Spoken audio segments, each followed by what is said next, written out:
আসলে শুরু করি। আমার বেশি সময় নিতে চাই না।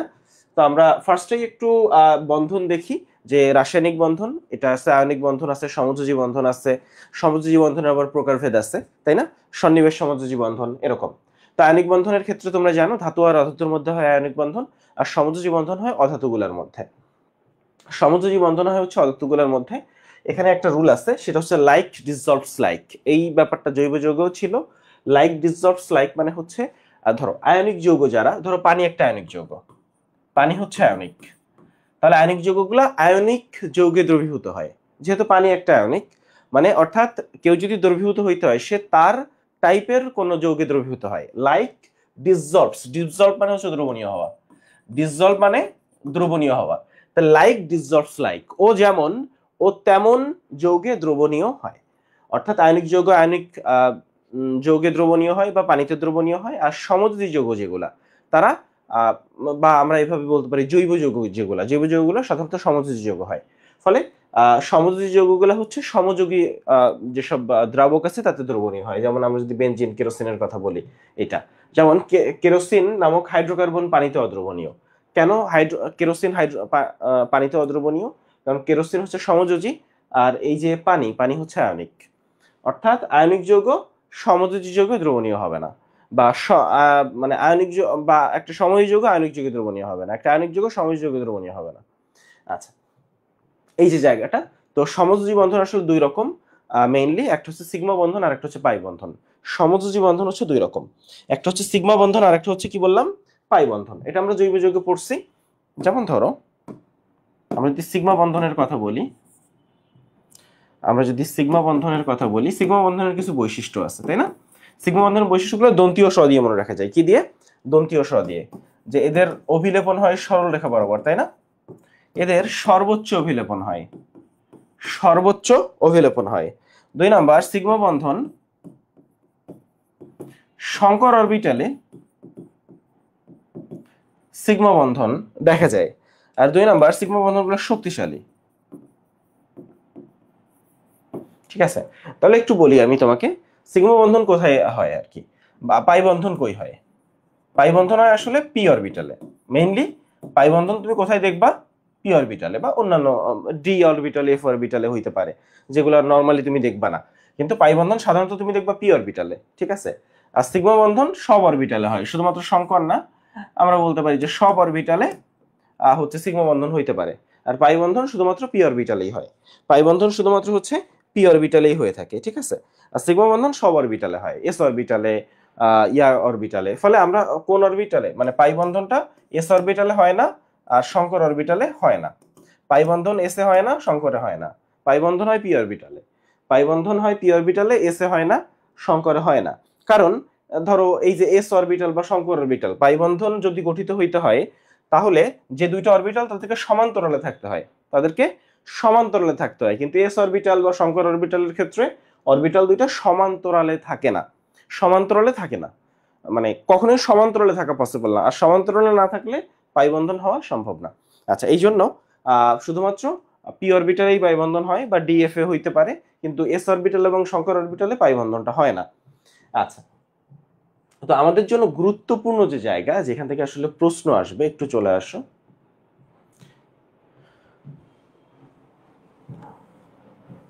অরবিটাল সংকরণ থেকে প্রশ্ন আসবে।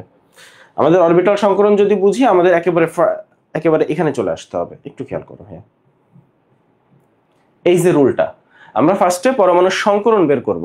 সংকরণ বের করলে বাকি সবকিছু বের করতে পারবা। মানে সংকরণ বলতে তার কয়টা অরবিটাল আছে, তাহলে এখানে মোট সংকরণের ক্ষেত্রে আমরা কয়টা অরবিটাল আছে সেটা বের করে ফেলতে পারবো। ঠিক আছে, তাহলে চলো আমরা এইচ দিয়ে অরবিটাল সংখ্যা বের করে ফেলি। এবং এই অরবিটাল সংখ্যা আবারও বলি, এই যে রুলটা আছে এই রুলটাই হচ্ছে সার্বজনীন রুল। এই রুল দিয়ে তুমি কোথাও আটকাবা না। ফলে তুমি সবসময় অরবিটাল সংখ্যা এই রুল দিয়ে বের করবে। এর বাইরেও কিন্তু রুল আছে, কিন্তু অরবিটাল সংখ্যা সবসময় তুমি এই যে রুলটা আমি বলতেছি এই রুলটা দিয়ে বের করবে। এই রুল দিয়ে বের না করলে কিন্তু বিপদে পড়বা। চলো একটু অরবিটাল সংখ্যা বের করা শিখি। তাহলে আমরা কোনো একটা যৌগে অরবিটাল সংখ্যা কয়টা হইতে পারে সেটা একটু দেখি। চলো, প্রথমত তোমাকে মনে রাখতে হবে অরবিটাল সংখ্যা সমান,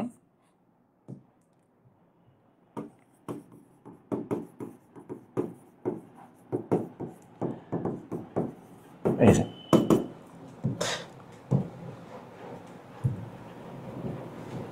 সূত্রটা হচ্ছে half V plus X minus C plus A. এখন এখানে ভি এক্স সি এ দিয়ে কি বোঝায় একটু দেখাই।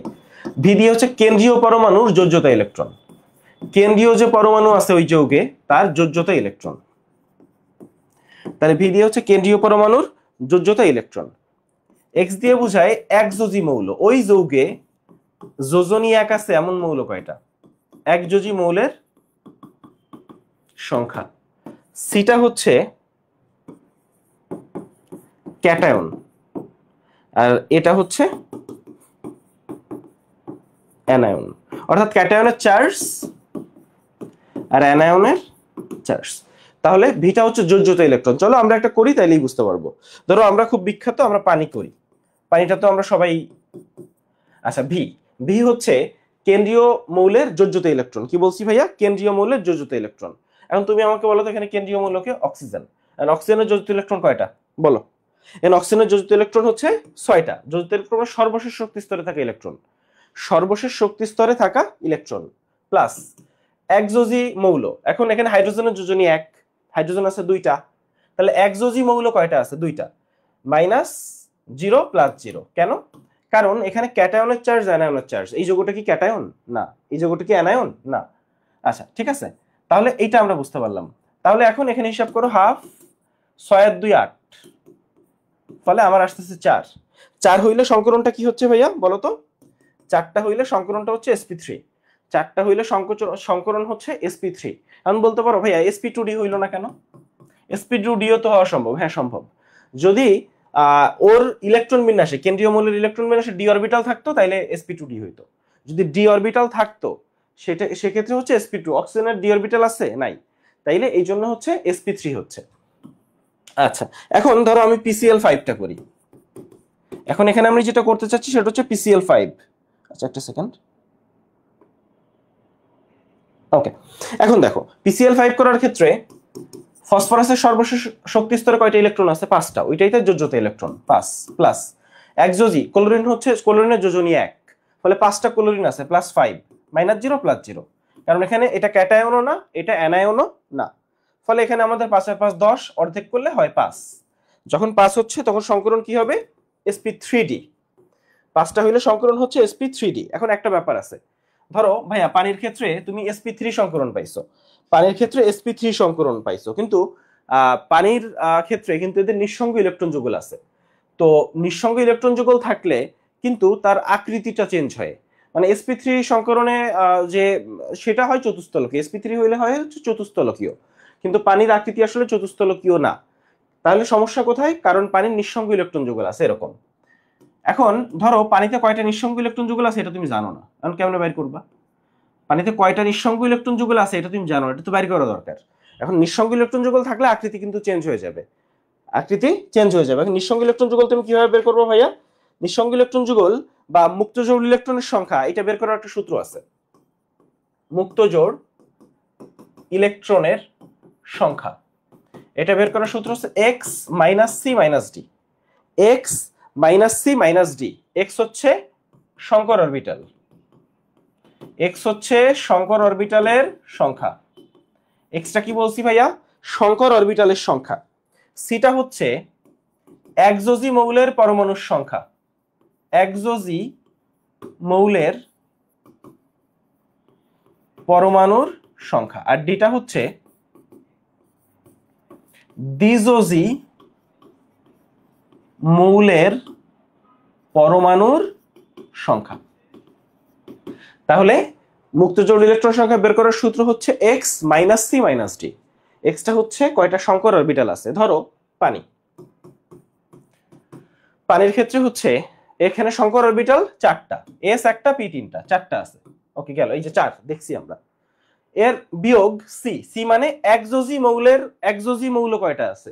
এখানে হাইড্রোজেন হচ্ছে একযোজী 2টা আছে। আবার এখানে দ্বিযোজী মৌল কয়টা আছে? এখানে কোনো দ্বিযোজী মৌল আছে বলো তো? দ্বিযোজী মৌল কিন্তু নাই, কারণ এখানে এই কেন্দ্রীয় মৌলের সাথে একযোজী মৌল 2টা আছে, কোনো দ্বিযোজী মৌল নাই, ফলে 4 - 2 বিয়োগ করলে হয় 2। তাহলে অক্সিজেনে হচ্ছে মুক্ত জোড় ইলেকট্রন সংখ্যা 2 জোড়া, মুক্ত জোড় ইলেকট্রন সংখ্যা পানিতে 2 জোড়া। আবার ধরো অ্যামোনিয়া, অ্যামোনিয়া তুমি করো, অ্যামোনিয়ার ফার্স্ট অরবিটাল সংখ্যা বের করো NH3, তুমি অরবিটাল সংখ্যা বের করতে চাও হাফ হাফ। এরপরে ভি, ভি হচ্ছে তোমার নাইট্রোজেনের শেষ শক্তি স্তর ইলেকট্রন কয়টা বলো, বলো নাইট্রোজেনের শেষ শক্তি স্তর ইলেকট্রন কয়টা? নাইট্রোজেনের শেষ শক্তি স্তর ইলেকট্রন হচ্ছে 5টা, আচ্ছা গেল। প্লাস হাইড্রোজেন হচ্ছে 3টা, একযোজি পরমাণু 3টা, +3 -0 +0, তাহলে 5 আর 3 8, অর্ধেক করলে হয় 4, তাহলে 4 হইলে sp3 সংকরণ। তাহলে এখানে 4টা অরবিটাল আছে। ধরো আমি অ্যামোনিয়ার ক্ষেত্রে বের করতে চাই, সূত্র হচ্ছে x - c - d, মানে কয়টা মুক্ত জোড় ইলেকট্রন আছে এটা বের করতে চাই। ধরো অ্যামোনিয়ার ক্ষেত্রে আমার 4 মাইনাস একযোজি পরমাণু হচ্ছে 3টা, তাহলে 3 বিয়োগ দাও, 3 বিয়োগ দিলে হচ্ছে কত 1। তাহলে অ্যামোনিয়াতে এক জোড়া নিঃসঙ্গ ইলেকট্রন আছে, অ্যামোনিয়াতে এক জোড়া নিঃসঙ্গ ইলেকট্রন আছে, পানিতে হচ্ছে 2 জোড়া আছে। তাহলে নিঃসঙ্গ ইলেকট্রন যুগল সংখ্যা আমরা বের করতে পারবো এই সূত্র দিয়ে। এই সূত্র দিয়ে হচ্ছে আমরা অরবিটাল বের করতে পারবো, এই সূত্র দিয়ে আমরা নিঃসঙ্গ ইলেকট্রন যুগল সংখ্যা বের করতে পারবো। এই জায়গাটা আমরা বুঝছি কিনা, কোনো কনফিউশন আছে কিনা বলো, এই জায়গাটা বোঝা গেছে কিনা, কোনো কনফিউশন আছে কিনা বলেন।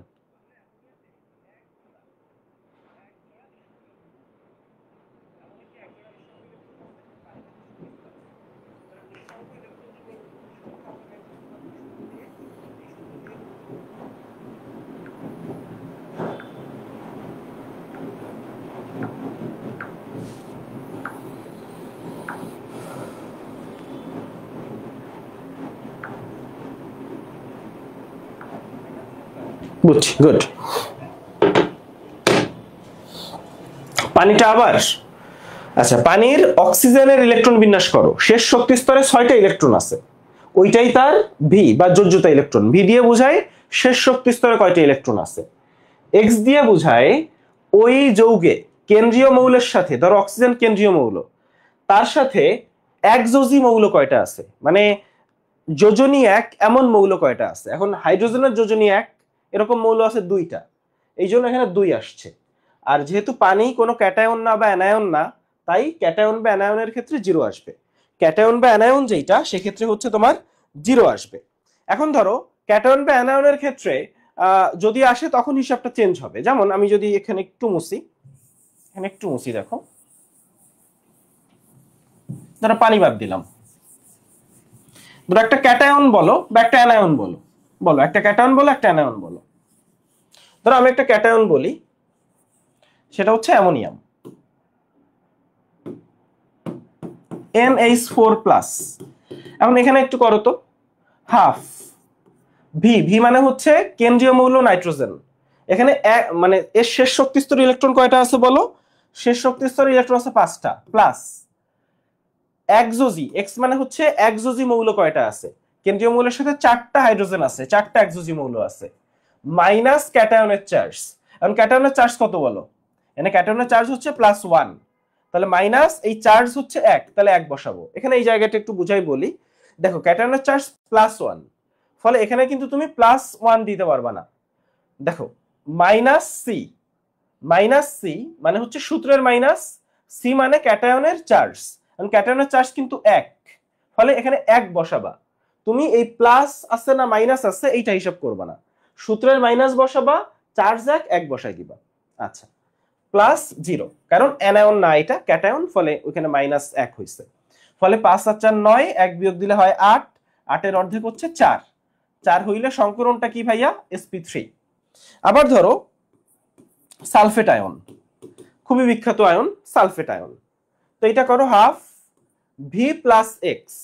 ভি হচ্ছে সালফারের শেষ শক্তি স্তর ইলেকট্রন সংখ্যা, তুমি ইলেকট্রন বিন্যাস করো, সালফারের শেষ শক্তি স্তরে 6টা ইলেকট্রন আছে, সালফারের পারমাণবিক সংখ্যা হচ্ছে 16।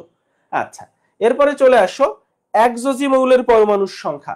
এখন এখানে সালফারের সাথে যুক্ত আছে অক্সিজেন, অক্সিজেন কি একযোজি না, অক্সিজেন হচ্ছে দ্বিযোজি, ফলে এখানে কিন্তু 0 হবে। একযোজি মৌলের পরমাণুর সংখ্যা এক্স এর জায়গায় 0 হবে। এরপরে মাইনাস ক্যাটায়নের চার্জ, এখানে এটা ক্যাটায়ন না, ফলে -0 হবে, প্লাস দিয়ে হচ্ছে এই প্লাস দিয়ে অ্যানায়নের চার্জ, এখানে অ্যানায়নের চার্জ কত বলো তো 2, তাহলে এখানে 2 বসাবা। আবারও বলি দেখো, সূত্রের প্লাস চার্জ 2 বসাবা, এই মাইনাস এই চার্জের সাথে কি আছে এটা কিন্তু হিসাব করা যাবে না, এটা হিসাব করলে কিন্তু ভুল হয়ে যাবে, ঝামেলা লেগে যাবে। তাহলে 6 আর 2 8, 8 অর্ধেক হচ্ছে 4। তাহলে সালফেটের ক্ষেত্রে হচ্ছে 4 এবং সংকরণ হচ্ছে sp3। সালফেটের ক্ষেত্রেও হচ্ছে 4।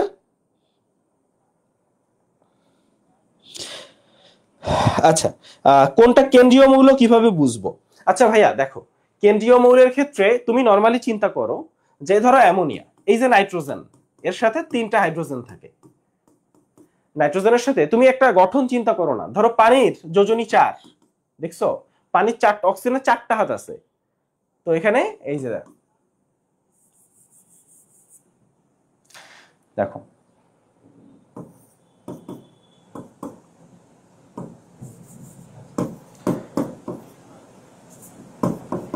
অক্সিজেনের 2টা হাত আছে, মানে 4টা পরমাণু আছে, এখানে 4টা ইলেকট্রন আছে।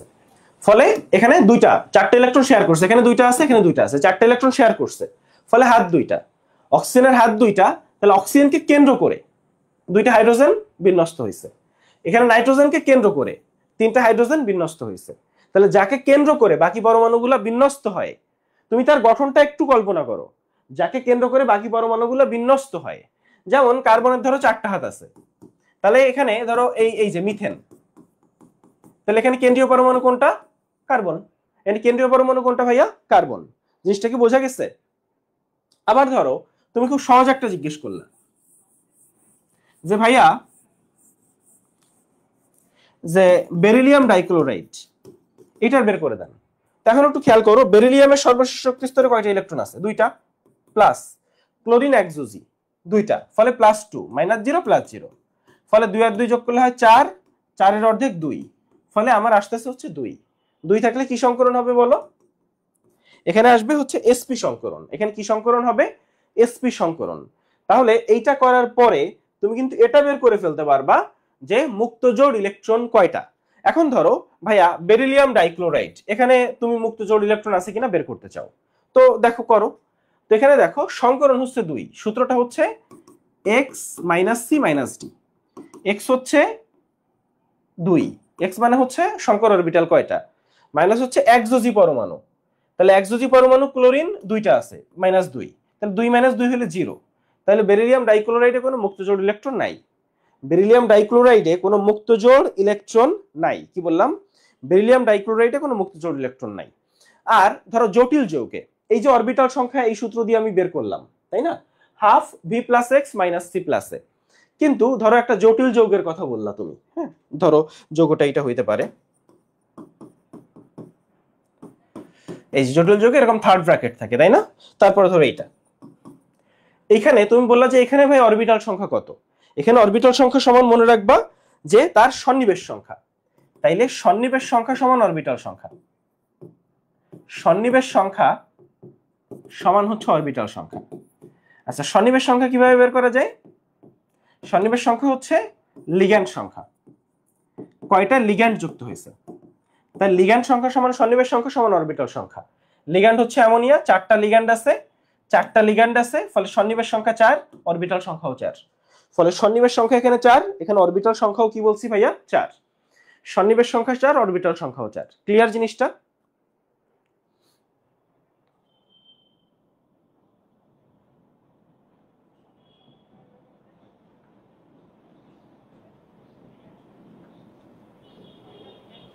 কোনটা ডি অরবিটাল আছে পারুল? কোনটা ডি অরবিটাল আছে বলো?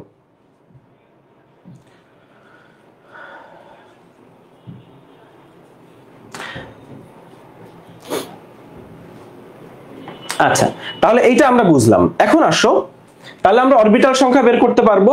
অরবিটাল সংখ্যা বের করার পরে তুমি এই চার্টে চলে আসো। এই চার্টটা একটু ফার্স্টে দেখি, হ্যাঁ। ধরো বেরিলিয়াম ডাইক্লোরাইড আমরা মাত্র করছি। বেরিলিয়াম ডাইক্লোরাইডে তোমার 2টা সংকর অরবিটাল, তাই না? 2টা সংকর অরবিটাল থাকলে কি হয়? sp হয়, একটা s একটা p। ওকে, এখন আসো, এটার আকৃতি হয় সরল রৈখিক, sp হইলে সরল রৈখিক এবং 180 ডিগ্রি বন্ধন কোণ হয়। এগুলো আমরা আগে থেকে জানি যে BCl3 sp2 সমতলীয় ত্রিভুজ 120 ডিগ্রি। এরপর মিথেন sp3 চতুস্তলকীয় 109.5 ডিগ্রি। এইগুলাতে সমস্যা নেই। সমস্যাটা কোথায় হচ্ছে?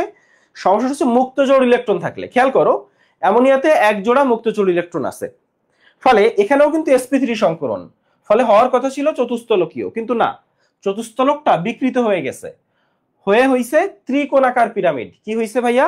ত্রিকোণাকার পিরামিড। এবং বন্ধন কোণও কমে গেছে। কেন বন্ধন কোণ কমে গেছে সেই জায়গায় আমরা আসব, যে অ্যামোনিয়ার ক্ষেত্রে বন্ধন কোণ কেন কমে 107 ডিগ্রি হলো। এখন আসো পানির ক্ষেত্রে 2 জোড়া নিঃসঙ্গ ইলেকট্রন যুগল, তখন বিকৃত চতুস্তলকের ভি আকৃতি, মানে চতুস্তলকটা বিকৃত হয়ে ভি হয়ে গেছে। কি আকৃতির হয়ে গেছে? ভি হয়ে গেছে, এবং বন্ধন কোণ আরো কমে গেছে। দেখছো, তাহলে একটা নিঃসঙ্গ ইলেকট্রন জোড় বন্ধন কোণ কমে গেছে, দুইটা নিঃসঙ্গ ইলেকট্রন যুগল বন্ধন কোণ আরো কমে গেছে। তাহলে এটা কেন কমতেছে চলো আমরা একটু দেখি।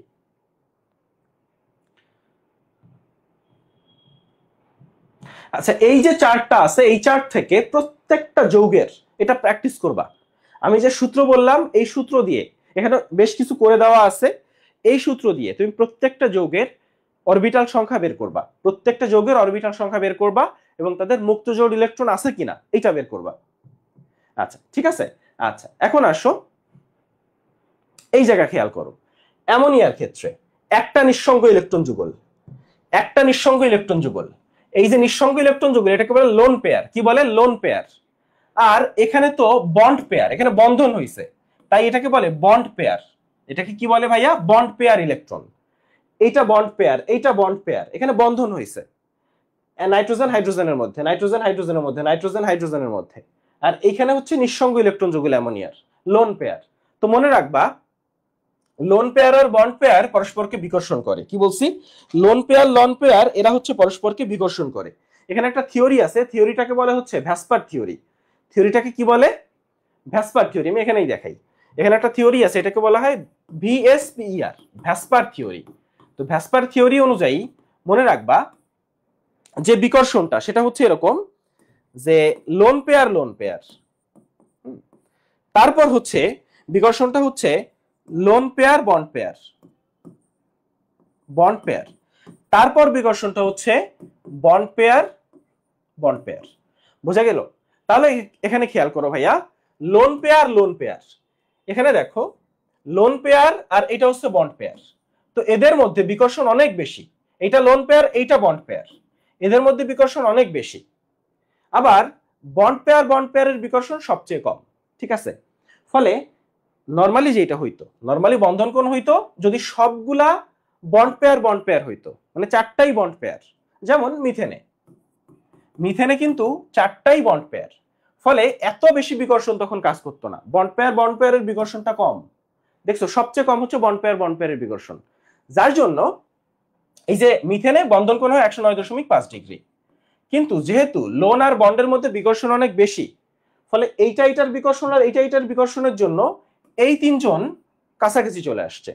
তাহলে এদের মধ্যে বন্ধন কোণ কমে গেছে না? এদের মধ্যে বন্ধন কোণটা কমে গেছে, ফলে 109 থেকে 107 হয়ে আসছে।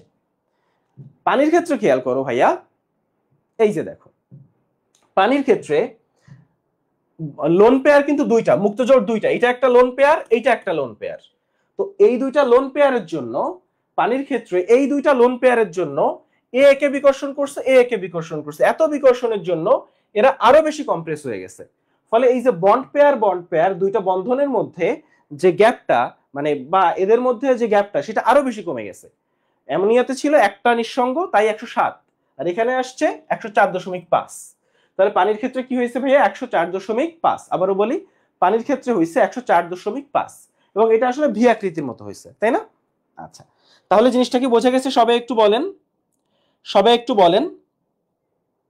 ওকে, তাহলে এখন অ্যামোনিয়ার বন্ধন কোণ 107 ডিগ্রি। এখানে আরেকটা চমৎকার জিনিস আছে, সেটা হচ্ছে তাইলে ভাইয়া তুমি বলতে পারো যে ভাইয়া অ্যামোনিয়া একটা নিঃসঙ্গ ইলেকট্রন যুগল, NF3 নাইট্রোজেন ট্রাইফ্লোরাইড, এখানেও তো একটা নিঃসঙ্গ ইলেকট্রন যুগল, কিন্তু অ্যামোনিয়াতে 107 ডিগ্রি, তাহলে NF3 তো 160 ডিগ্রি হওয়ার কথা ছিল না? 107 ডিগ্রি হওয়ার কথা ছিল না বলো? কিন্তু নাইট্রোজেন ট্রাইফ্লোরাইডে বন্ধন কোণ হচ্ছে 102.5 ডিগ্রি। কেন ভাইয়া? এটা তো একটা নিঃসঙ্গ ইলেকট্রন যুগল, এটাও তো একটা নিঃসঙ্গ ইলেকট্রন যুগল, কিন্তু অ্যামোনিয়ার 107 ডিগ্রি, নাইট্রোজেন ট্রাইফ্লোরাইডে 102.5 ডিগ্রি। এইটার রিজনটা কি? এইটার রিজন হচ্ছে ইলেকট্রোনেগেটিভিটি, এটার রিজন হচ্ছে তড়িৎ ঋণাত্মকতা। খেয়াল করো জিনিসটা, নাইট্রোজেনের ইলেকট্রোনেগেটিভিটি থেকে ফ্লোরিনের ইলেকট্রোনেগেটিভিটি বেশি। ফ্লোরিন সবচেয়ে বেশি তড়িৎ ঋণাত্মক মৌল, ফ্লোরিনের ইলেকট্রোনেগেটিভিটি 4। ফলে নাইট্রোজেন আর ফ্লোরিন যে ইলেকট্রনকে শেয়ার করছে, এই ইলেকট্রনকে ফ্লোরিন নিজের দিকে টান দেয়। কে নিজের দিকে টান দেয়? ফ্লোরিন। এখানে দেখো ফ্লোরিন নিজের দিকে টান দেয়, ফ্লোরিন নিচের দিকে টান দেয়। আবার হাইড্রোজেন আর নাইট্রোজেনের মধ্যে, হাইড্রোজেন আর নাইট্রোজেনের মধ্যে ইলেকট্রোনেগেটিভিটি নাইট্রোজেনের বেশি, হাইড্রোজেন হচ্ছে মাত্র 2.1। তাহলে হাইড্রোজেনের হচ্ছে মাত্র 2.1, নাইট্রোজেন হচ্ছে 3। তাহলে এইটা 3, এটা 4, এটা 3, এটা 2.1। ফলে এখানে 4, এখানে 3, ফলে 4-এর দিকে টান দিচ্ছে ইলেকট্রন যুগল। ফলে দেখো ইলেকট্রন যুগল যারা, তারা এদিকে চলে আসছে, এখানে চলে আসছে, এখানে চলে আসছে। আর এখানে খেয়াল করো ইলেকট্রন যুগল যারা, যেহেতু এখানে 2.1, এখানে হচ্ছে 3, ইলেকট্রন যুগলগুলো এখানে নাইট্রোজেনের দিকে চলে আসছে, ইলেকট্রন যুগলগুলো হচ্ছে নাইট্রোজেনের দিকে চলে আসছে। এখন তোমাকে বলতে হবে যে কোথায় বিকর্ষণটা বেশি, এই নাইট্রোজেনের এই ইলেকট্রন যুগলের বিকর্ষণ বেশি, নাকি হচ্ছে এই ফ্লোরিনের এখানের ইলেকট্রন যুগলের বিকর্ষণ বেশি। বোঝাই যাচ্ছে যে নাইট্রোজেনের ক্ষেত্রে এই যে ইলেকট্রনরা এরা খুবই কাছাকাছি, ফলে যত কাছাকাছি তত বিকর্ষণ বেশি, মানে যেহেতু কাছাকাছি চলে আসছে তত বেশি বিকর্ষণ করবে, ফলে এখানে বিকর্ষণটা বেশি। ফলে বিকর্ষণটা বেশি হওয়ার কারণে বন্ধন কোণটা বড় হচ্ছে 107 ডিগ্রি। আর এখানে বিকর্ষণটা কম, ফলে বন্ধন কোণটা কমে যাচ্ছে 102.5 ডিগ্রি। অর্থাৎ এটা ইলেকট্রোনেগেটিভিটির জন্য। দেখো তুমি যদি এই দুইটা পয়েন্ট পড়ো তাহলে এটা ভালো বুঝতে পারবা। দেখো কেন্দ্রীয় পরমাণুর ইলেকট্রোনেগেটিভিটি যদি প্রান্তীয় পরমাণুর চেয়ে বেশি হয়, অর্থাৎ এখানে দেখো কেন্দ্রীয় পরমাণুটা বেশি, নাইট্রোজেনেরটা বেশি হাইড্রোজেনের থেকে, তখন বন্ধন ইলেকট্রন যুগল কেন্দ্রীয় পরমাণুর দিকে সরে আসে, বন্ধন ইলেকট্রন যুগল নাইট্রোজেনের দিকে চলে আসছে। ফলে এদের মধ্যে দেখো বন্ড পেয়ারের মধ্যে বিকর্ষণ বেশি, মানে এদের মধ্যে মানে এখানে যেহেতু কাছাকাছি বিকর্ষণটা আরো বেশি, যত কাছে তত বিকর্ষণ বেশি, কারণ ইলেকট্রন ইলেকট্রন পরস্পরকে বিকর্ষণ করে। ফলে বিকর্ষণ বেশি হওয়ার কারণে বন্ধন কোণটা 107 ডিগ্রি। আর এখানে একটু দূরে দূরে, তাই বিকর্ষণ কম, ফলে বন্ধন কোণ 102.5 ডিগ্রি। এখানে বিকর্ষণ কম, এই যে দেখো এখানে হচ্ছে বিকর্ষণ কম, বন্ড পেয়ারের মধ্যে বিকর্ষণ কম হয়, ঠিক আছে। ফলে এখানে হচ্ছে বন্ধন কোণ 102.5 ডিগ্রি। তাহলে আবারও বলি, যদি দেখো যে একই নিঃসঙ্গ ইলেকট্রন যুগলের সংখ্যা একই, তখন তুমি দেখবা হচ্ছে ইলেকট্রোনেগেটিভিটি। তখন কি দেখবা ভাইয়া? ইলেকট্রোনেগেটিভিটি। এটা ক্লিয়ার সবার কাছে? এটা ক্লিয়ার কিনা? আচ্ছা, তাহলে এই রেজানেই তুমি এইগুলা ব্যাখ্যা করতে পারবা। দেখো নাইট্রোজেন আর অ্যামোনিয়া NF3 দুইটাতেই নিঃসঙ্গ ইলেকট্রন যুগল এক জোড়া, কিন্তু বন্ধন কোণটা আকৃতিও একই, ত্রিকোণাকার পিরামিড, কিন্তু বন্ধন কোণটা চেঞ্জ হচ্ছে কেন? ধরো অ্যামোনিয়া ফসফিন দুইটাতেই এক জোড়া নিঃসঙ্গ ইলেকট্রন যুগল, কিন্তু দেখো বন্ধন কোণটা চেঞ্জ হচ্ছে। ঠিক এখানে যে লজিকে, এখানে সেম লজিকে চেঞ্জ হয়েছে, এখানে হচ্ছে সেম লজিকে চেঞ্জ হয়েছে, বুঝছো? এখানে কি হয়েছে আমি বলি, অ্যামোনিয়াতে নাইট্রোজেনের ইলেকট্রোনেগেটিভিটি বেশি, আর ফসফিনের ক্ষেত্রে হাইড্রোজেনের ইলেকট্রোনেগেটিভিটি বেশি। ঠিক একইভাবে এখানে দেখো নাইট্রোজেনের ইলেকট্রোনেগেটিভিটি বেশি, এখানে ফ্লোরিনের ইলেকট্রোনেগেটিভিটি বেশি, এখানে হচ্ছে ফ্লোরিনের ইলেকট্রোনেগেটিভিটি বেশি। আচ্ছা, তো এখানে পানি আর H2S এর ক্ষেত্রে খেয়াল করো, এখানে অক্সিজেনের ইলেকট্রোনেগেটিভিটি বেশি, এখানে হচ্ছে অক্সিজেনের ইলেকট্রোনেগেটিভিটি বেশি, এখানে হাইড্রোজেনের ইলেকট্রোনেগেটিভিটি বেশি।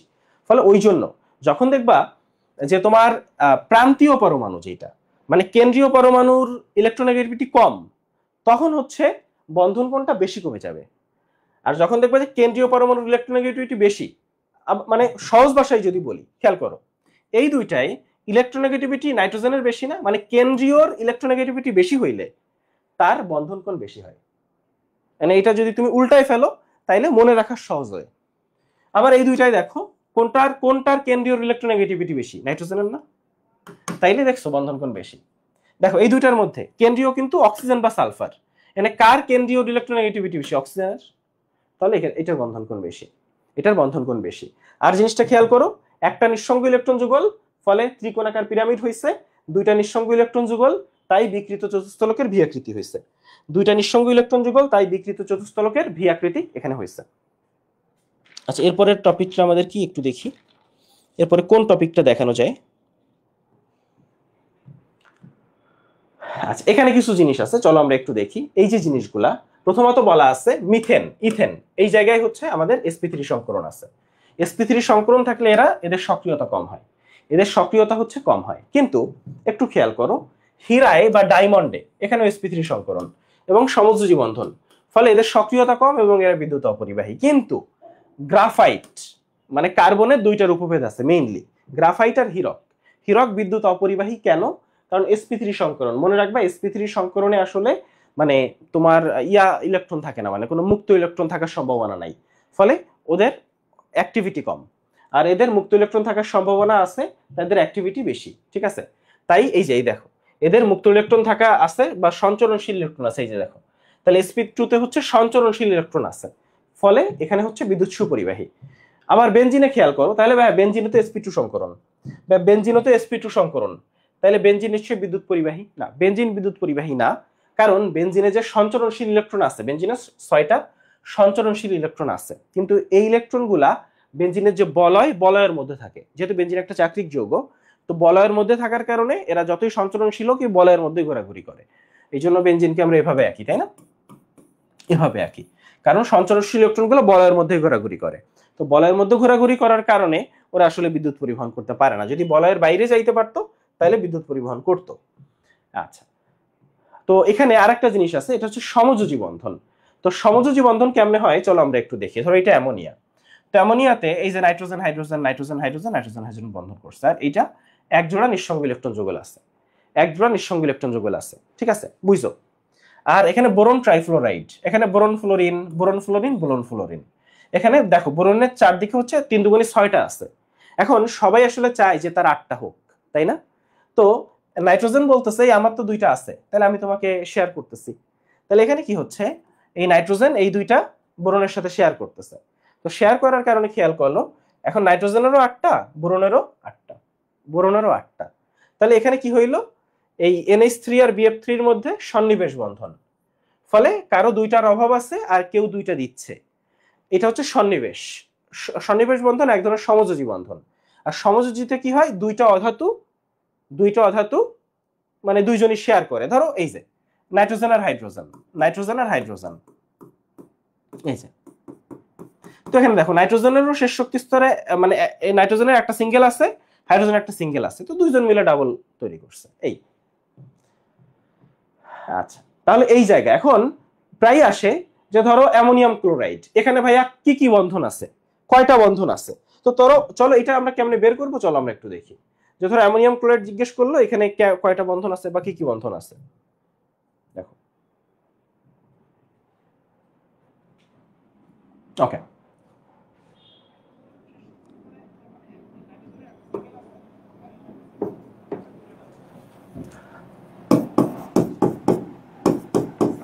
প্রথমে আসো, জিনিসটা আসছে অ্যামোনিয়া থেকে। কই থেকে আসছে? অ্যামোনিয়াম ক্লোরাইড আসছে, যৌগটা হচ্ছে অ্যামোনিয়া থেকে আসছে। অ্যামোনিয়াতে কি বন্ধন আছে বলো? অ্যামোনিয়াতে কি বন্ধন আছে? সমযোজী বন্ধন। ওই অ্যামোনিয়ার সাথে যুক্ত হয় হচ্ছে একটা H+ এবং তৈরি হয় সন্নিবেশ বন্ধন। কি বন্ধন? সন্নিবেশ বন্ধন তৈরি হয় NH4+, অ্যামোনিয়াম আয়ন তৈরি হয়। তুমি জানো যে H+ ওর হচ্ছে ব্যাপারটা এরকম, গঠনটা হয় এরকম, হাইড্রোজেন হাইড্রোজেন হাইড্রোজেন নাইট্রোজেনের নিঃসঙ্গ, সাথে এটার সাথে হাইড্রোজেন, হাইড্রোজেন প্লাস মানে হচ্ছে ওর একটাও নাই, ফলে এর 2টা আছে ওর একটাও নাই, ফলে সন্নিবেশ বন্ধন তৈরি হয় অ্যামোনিয়াম। আর এর সাথে যখন ক্লোরাইড আয়ন যুক্ত হয় তখন তৈরি হয় অ্যামোনিয়াম ক্লোরাইড। এখানে কি বন্ধন হয়েছে? আয়নিক বন্ধন হয়েছে। তাহলে এখানে হয়েছে হচ্ছে আয়নিক বন্ধন। এখানে কি বন্ধন হয়েছে ভাইয়া? আয়নিক বন্ধন হয়েছে, এখানে হয়েছে আয়নিক বন্ধন। ক্লিয়ার জিনিসটা? এরপরে চলে আসো, ধরো এরপরে আর একটা খুব কমন আসে, কপার সালফেট 5 অনু পানি। এই যৌগটার নাম হচ্ছে তুতে, সোদক কপার সালফেট বলে, হ্যাঁ, আর্দ্র কপার সালফেট 5 অনু পানি। এটার নাম কি ভাইয়া? এটার নাম হচ্ছে তুতে, বুঝছো? তো এখানে কি বন্ধন আছে আমাদের দেখতে হচ্ছে। তো প্রথমে দেখো সালফার ট্রাইঅক্সাইড SO3, এখানে কি বন্ধন আছে বলো? সালফার ট্রাইঅক্সাইডে আছে 2টা অধাতু, সালফারও অধাতু অক্সিজেনও অধাতু, তো এখানে আছে সমযোজী বন্ধন। এখানে আছে কি ভাইয়া? সমযোজী বন্ধন। এখান থেকে কি তৈরি হয়? সালফেট। এখানে কি বন্ধন হয়েছে বলো? সন্নিবেশ বন্ধন হয়েছে, ঠিক আছে। তাহলে সালফার ট্রাইঅক্সাইডে এখানে কি বন্ধন হয়েছে ভাইয়া? সন্নিবেশ বন্ধন। জিনিসটা কি হয়েছে? সালফারের হচ্ছে মুক্ত জোড় ইলেকট্রন এক জোড়া আছে, মানে এই যে সালফার ট্রাইঅক্সাইড, এটার সাথে সন্নিবেশ বন্ধন তৈরি হয়েছে O2-, এটার। তো আমার কি হয়েছে? SO4 2-। জিনিসটা বোঝা গেছে? তাইলে O2- এর সাথে SO3 সন্নিবেশ বন্ধন তৈরি হয়েছে। আচ্ছা, সন্নিবেশ বন্ধন তৈরি হয়েছে সালফেট আয়ন। আর এই সালফেট আয়নের সাথে কপার 2+ যুক্ত হয়েছে, যখন কপার 2+ যখন যুক্ত হয়েছে তখন আসলে হয়েছে একটা আয়নিক বন্ধন। তাহলে কপার সালফেট যখন তৈরি হয়েছে তখন হয়েছে আয়নিক বন্ধন। তাহলে দেখো এখানে কি কি বন্ধন আছে? সমযোজী, সমযোজী থেকে সন্নিবেশ, সন্নিবেশ থেকে আয়নিক, যখন 5 অণু পানি যুক্ত হয়েছে এখানে হাইড্রোজেন বন্ধন তৈরি হয়েছে। যখন এখানে 5 অণু পানি যুক্ত হয়েছে এখানে কি বন্ধন তৈরি হয়ে গেছে? হাইড্রোজেন বন্ধন। তাহলে বলো তুতেতে কি কি বন্ধন আছে? সমযোজী বন্ধন, সন্নিবেশ বন্ধন, আয়নিক বন্ধন এবং হাইড্রোজেন বন্ধন। সমযোজী বন্ধন, সন্নিবেশ বন্ধন, আয়নিক বন্ধন এবং হাইড্রোজেন বন্ধন। এখন হাইড্রোজেন বন্ধন আসলে কোথায় দেখা যায়? তুমি এখানে একটা জিনিস খেয়াল করো, এখানে তুমি পানিতে হাইড্রোজেন পাচ্ছ, এখানে তুমি যে পানি যুক্ত হয়েছে এখানে হাইড্রোজেন বন্ধন আছে। তো হাইড্রোজেন বন্ধন বোঝার একটা ওয়ে আছে, এটা হচ্ছে এরকম, হাইড্রোজেনের সাথে ফন থাকলে, কি থাকলে আবার বলি, আমরা কিন্তু মানে গোল্ডিগার্সে এটা অনেক ডিটেইলসে করাবো, ফলে টেনশন করার কিছু নাই। যদি কারো বুঝতে একটু সমস্যা হয় বা যেহেতু মূল বইটাও ওভাবে পড়াতে পারতেছি না, ধরে ধরে যেভাবে আমি পড়াই তো সেটাও পড়াই দিব, সো টেনশন করার কিছু নাই, ঠিক আছে? তাহলে একটু চলে আসো। হাইড্রোজেনের সাথে ফন থাকলে সেখানে মানে কি, হাইড্রোজেনের সাথে ফন মানে হচ্ছে হাইড্রোজেনের সাথে ফ্লোরিন যুক্ত থাকলে, এই সেপ ধরো, হাইড্রোজেনের সাথে ও থাকলে ধরো পানি, হাইড্রোজেনের সাথে এন থাকলে ধরো অ্যামোনিয়া, তাহলে এই জায়গাগুলোতে কি আছে? হাইড্রোজেন বন্ধন আছে। হাইড্রোজেনের সাথে যদি ফ্লোরিন থাকে, যদি অক্সিজেন থাকে, হাইড্রোজেনের সাথে যদি নাইট্রোজেন থাকে, সেখানেই তুমি হাইড্রোজেন বন্ধন পাবা, সেখানেই তুমি কি বন্ধন পাবা? হাইড্রোজেন বন্ধন পাবা। আর যেখানে হাইড্রোজেন বন্ধন পাবা তারা পানিতে দ্রবণীয় হয়। তাহলে এই যৌগগুলো হচ্ছে পানিতে দ্রবণীয়, এই যৌগগুলো হচ্ছে পানিতে দ্রবণীয়। কি বললাম? এই যে যৌগগুলো, সেই যৌগগুলো পানিতে দ্রবণীয়। ক্লিয়ার? আচ্ছা, আশা করি ক্লিয়ার হয়েছে। এখন আসলে আমরা ফাজানের নিয়মটা একটু দেখবো। এখন আমরা যেটা দেখবো সেটা হচ্ছে ফাজান সাহেবের নিয়ম, ঠিক আছে? ওকে, চলো।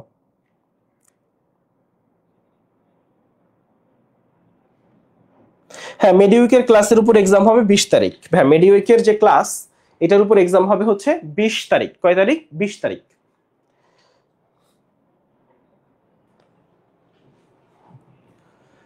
আচ্ছা, এখন পর্যন্ত যা বুঝালাম ক্লিয়ার হয়েছে কিনা? কোথাও কোনো কোনো টপিকের সমস্যা আছে কিনা বলো। এখানে বন্ধনের ব্যাপারটা বোঝা গেছে? এই যে ব্লু ভিট্রিয়ল বা তুতে যেটাকে বলে, এটাকে ব্লু ভিট্রিয়ল বা তুতে বলে। আচ্ছা, এখানে আরেকটা চমৎকার জিনিস আছে, সেটা হচ্ছে একটু খেয়াল করো, কোন যৌগে যদি সমযোজী সন্নিবেশ বন্ধনের সাথে আয়নিক বন্ধন থাকে, একটু আগে তুমি যৌগ দেখে আসলা না, অ্যামোনিয়াম ক্লোরাইড সমযোজী ছিল, সন্নিবেশ ছিল, আয়নিক বন্ধন ছিল। অ্যামোনিয়াম ক্লোরাইড কি ধরনের যৌগ? অ্যামোনিয়াম ক্লোরাইড কিন্তু আয়নিক যৌগ। আচ্ছা, এরপরে চলে আসো, তাহলে যদি কোনো যৌগে অনেক ধরনের বন্ধন থাকে, এর মধ্যে যদি আয়নিক বন্ধন থাকে যৌগটা আয়নিক যৌগ হবে। ক্লিয়ার জিনিসটা? ফলে এই যে যৌগগুলো, অ্যামোনিয়াম ক্লোরাইড অনেক বন্ধনই আছে, এখানে একাধিক বন্ধন আছে, একাধিক বন্ধন আছে, কিন্তু এই যৌগগুলা সবাই আয়নিক যৌগ। যৌগগুলো সবাই কি বলছি ভাইয়া? আয়নিক যৌগ। ওকে,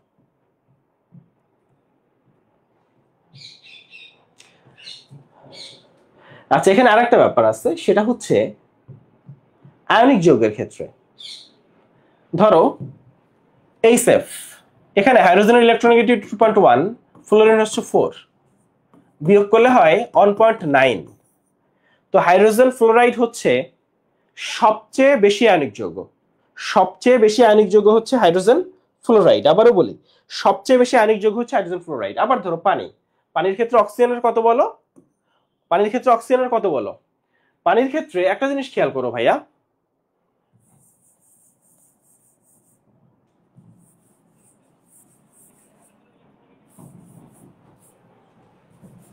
দেখো 3.5 আর হচ্ছে আমার আসতেছে কত? 2.1, ফলে এখানে হচ্ছে 1.4 ইলেকট্রোনেগেটিভিটি ডিফারেন্স। এই যে ইলেকট্রোনেগেটিভিটির যে ডিফারেন্স, এখান থেকে তুমি কিন্তু বের করতে পারবা কি আয়নিক যৌগ সমযোজী যৌগ। এই জায়গাটা একটু দেখাই, কার ইলেকট্রোনেগেটিভিটি কত, এটাও তোমাকে এর আগে আমি শিখাইছি, মনে আছে?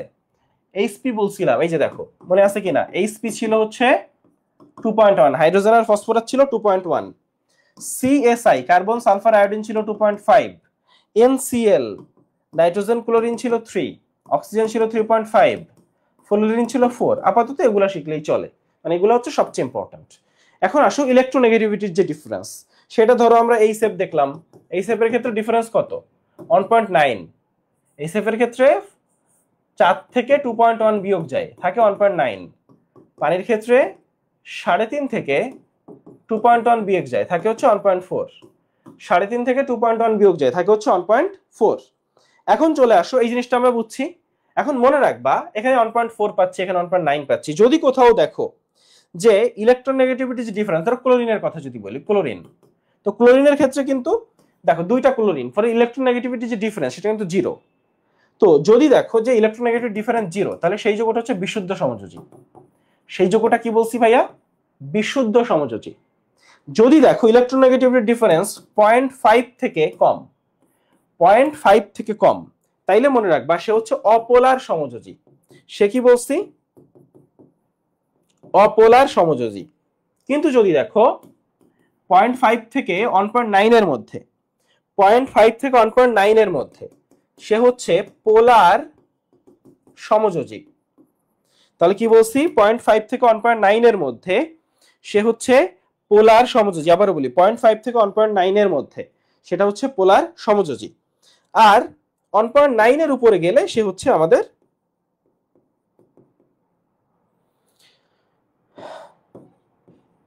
আয়নিক।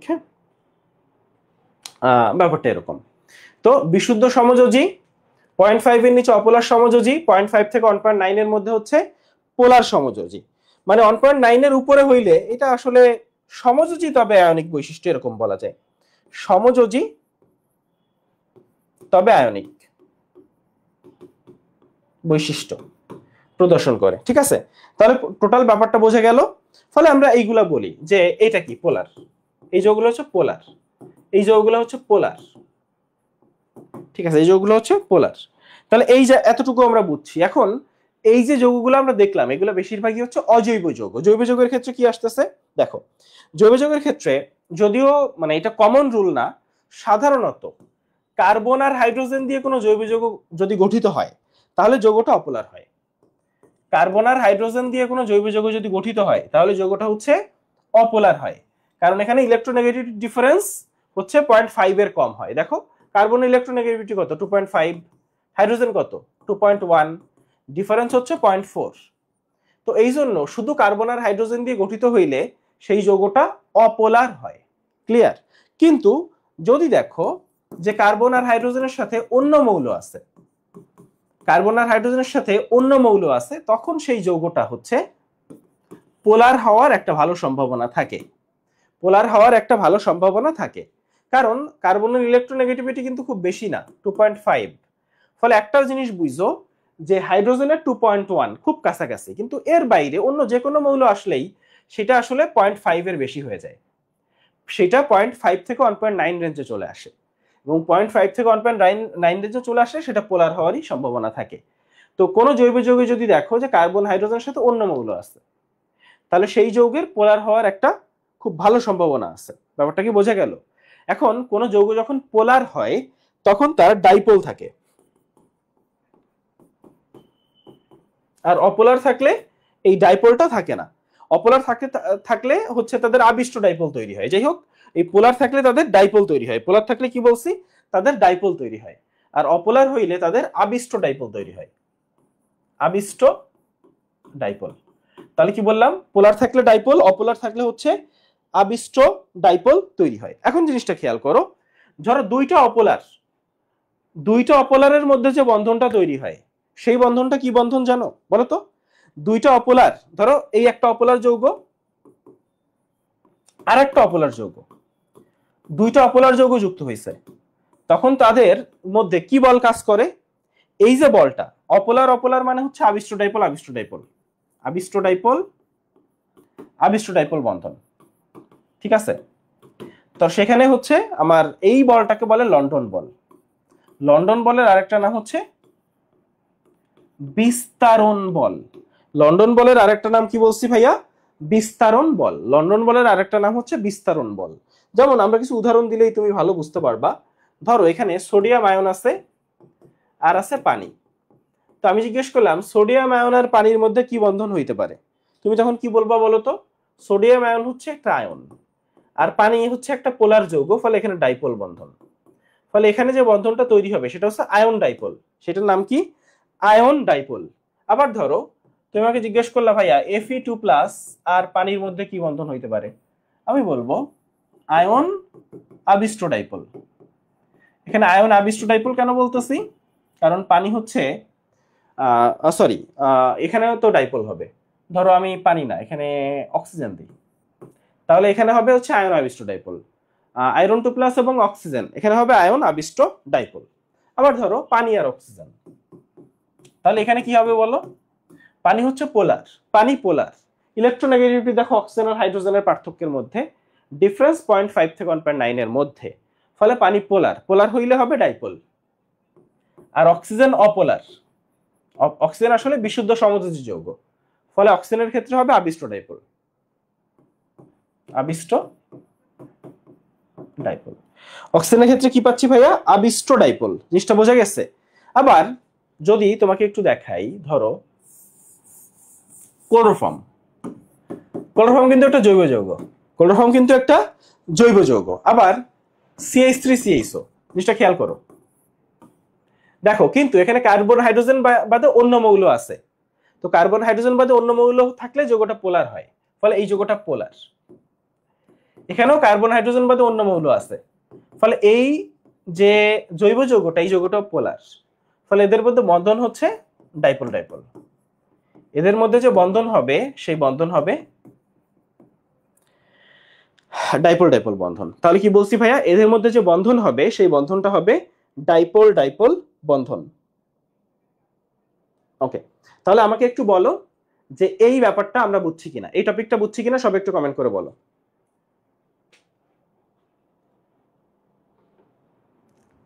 বলো।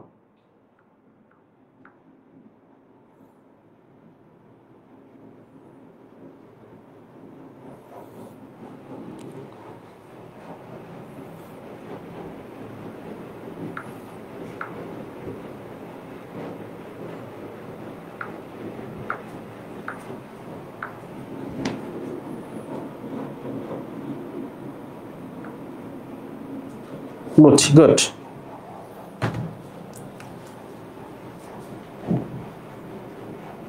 একটু বয়ে যাবো, হ্যাঁ।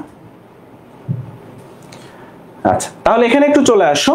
ইলেকট্রোনেগেটিভিটি ডিফারেন্স যখন হয়, ধরো একটা সমযোজী যৌগ, সমযোজী যৌগের ক্ষেত্রে ইলেকট্রোনেগেটিভিটি ডিফারেন্সে ওর আয়নিক বৈশিষ্ট্য কত পার্সেন্ট সেটা বের করা যায়। যেমন ধরো ইলেকট্রোনেগেটিভিটি ডিফারেন্স মানে 0 হইলেও সেটা সমযোজী যৌগ, আবার যদি ইলেকট্রোনেগেটিভ ডিফারেন্স 3 হয় সেটাও কিন্তু সমযোজী যৌগ। আসলে ব্যাপারটা বলি, মানে সবাই সমযোজী, মানে প্রত্যেকের ভিতরেই কিছু সমযোজী বৈশিষ্ট্য আছে, হ্যাঁ। তো ইলেকট্রনিক ডিফারেন্স যদি 3 পর্যন্ত পাও, সেখানেও তুমি সমযোজী বৈশিষ্ট্য পাবা, সেটাও সমযোজী যৌগ হবে, তবে তার আয়নিক বৈশিষ্ট্য অনেক বেশি হবে। ডিফারেন্স হচ্ছে 0.1 হইলে আয়নিক বৈশিষ্ট্য হয় মাত্র 0.5%, ডিফারেন্স 0.6 হলে আয়নিক বৈশিষ্ট্য হয় 10%, এবং এই 0.6 হইলে তাকে কিন্তু আমরা পোলার বলি, পোলার বলি না, পোলার বলি। আচ্ছা, ডিফারেন্স যদি হয় 1.7, আয়নিক বৈশিষ্ট্য 50%, আর ডিফারেন্স যদি 1.9 এর উপরে চলে যায়, আয়নিক বৈশিষ্ট্য অনেক বেড়ে যায়, 2 75% আয়নিক বৈশিষ্ট্য, 2.1 80% আয়নিক বৈশিষ্ট্য, 3 90% আয়নিক বৈশিষ্ট্য। এটা হচ্ছে 90% আয়নিক বৈশিষ্ট্য। এখন আমরা একটু পোলার আয়ন দেখি। পোলার আয়ন কি? ধরো এইটা হচ্ছে একটা ক্যাটায়ন, ছোট্ট ছোট্ট একটা ক্যাটায়ন, বিশাল আকৃতির একটা অ্যানায়ন। এখন একটা জিনিস বুঝো, অ্যানায়ন যে তার ইলেকট্রন বেশি আছে, ক্যাটায়নের ইলেকট্রনের অভাব আছে, ঠিক আছে।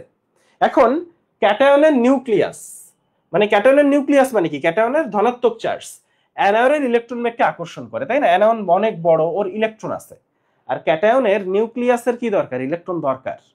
নিউক্লিয়াসে কিন্তু ইলেকট্রন আকর্ষণ করে, ইলেকট্রন ইলেকট্রনকে আকর্ষণ করে না।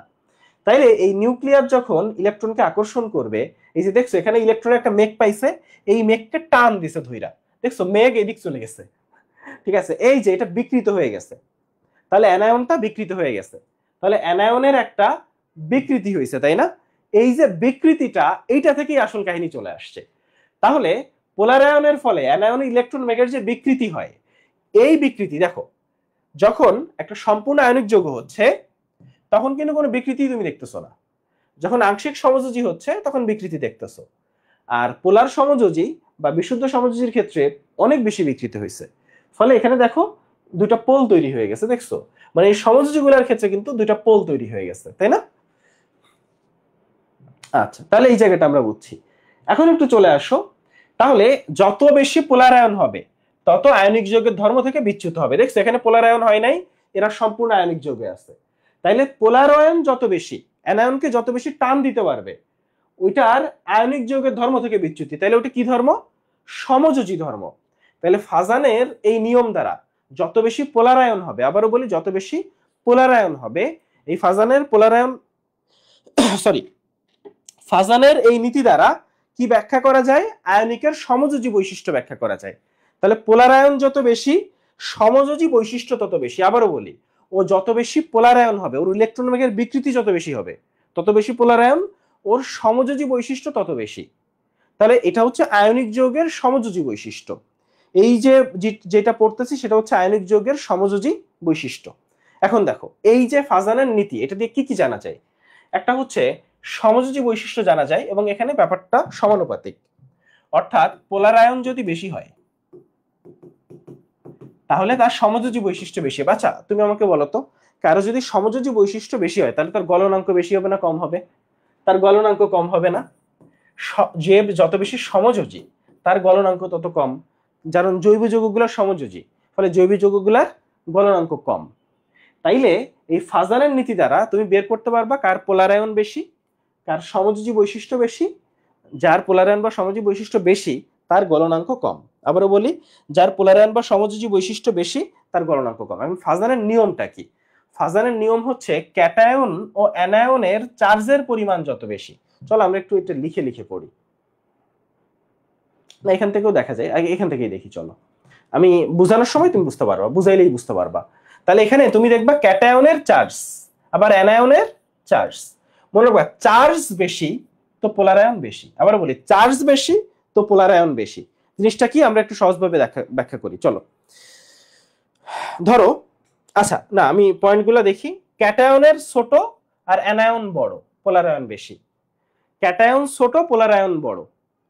ক্যাটায়ন ছোট, পোলার আয়ন বড়। ধরো আমি এইভাবে দেখাই, sodium chloride, magnesium chloride, aluminium trichloride. জিনিসটা খেয়াল করো, সোডিয়ামের চার্জ +1, ম্যাগনেসিয়ামের চার্জ +2, অ্যালুমিনিয়ামের চার্জ +3। এখন বলতে পারো ভাইয়া আমি ক্লোরিনের চার্জ দেখলাম না কেন?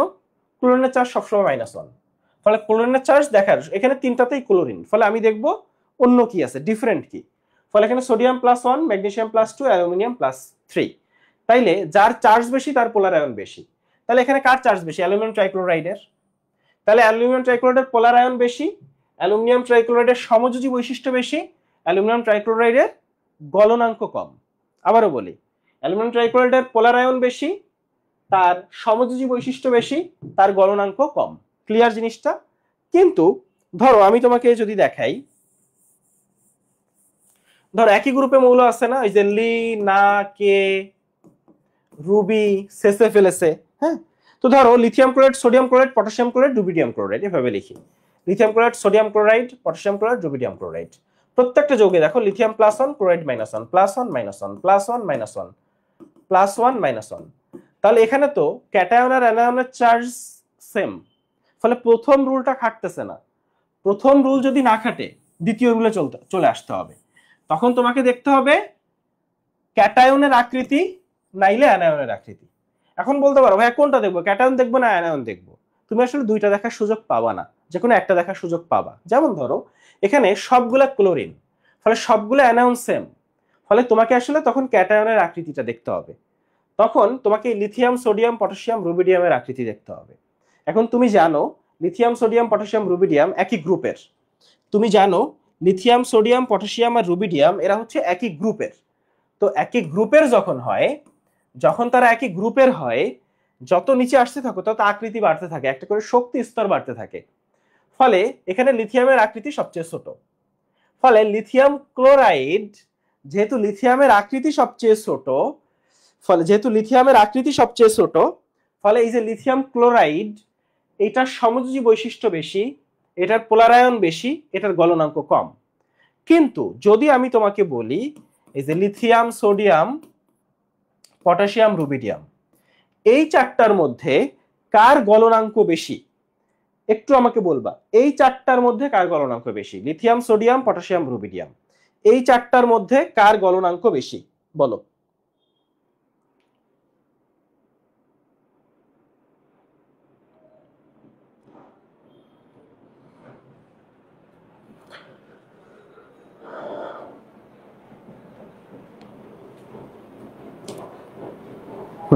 গুড।